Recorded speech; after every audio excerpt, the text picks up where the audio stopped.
I don't know what's better on a nice Tuesday but to read a whole list of curses about what will happen to us if we disobey God.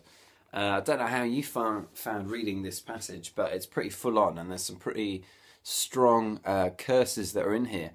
And when I first read it, initially my first reaction was actually to just begin to wonder, well, God, how can you curse us in this way? How can you say all these things to us? And then I stopped and I thought about it, and I thought, gosh, that's an interesting reaction. Like, my first reaction isn't to resolve to obey God and resolve to live out his laws, but it is to just question how he can ever punish us when we don't. And that's probably a typical human reaction to have, that we wouldn't initially think, well, yeah, of course, because it's a right thing that I would obey God's law. And if he punishes me, he's the one who's being unjust. We set ourselves up as the victim and him as this oppressor. And actually, no, he is the king of heaven and earth. And his what he says is right, and what he says is the way that we should live. And to not do that means that we go into the wrong.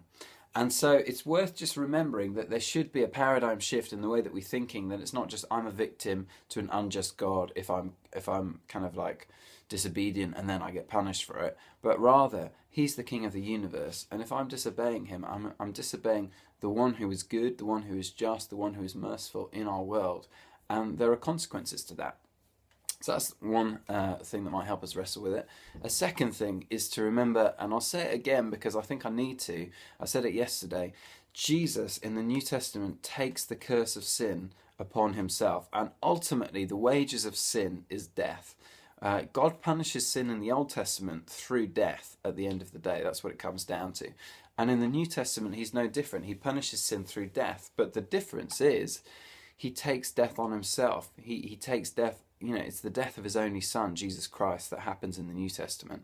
And so for all that we might say, gosh, some of these punishments sound very harsh, remembering that the New Testament is God himself dying, for me, what that makes very, very clear is that the God that we worship is a God who's just. The God that we worship is a God who is merciful. And I've probably used this analogy before, but reading this is a little bit like looking through an old-fashioned magnifying glass, and the bit in the middle, when you look through, is really clear, and then there's areas around the edge that are very, very grey and blurry.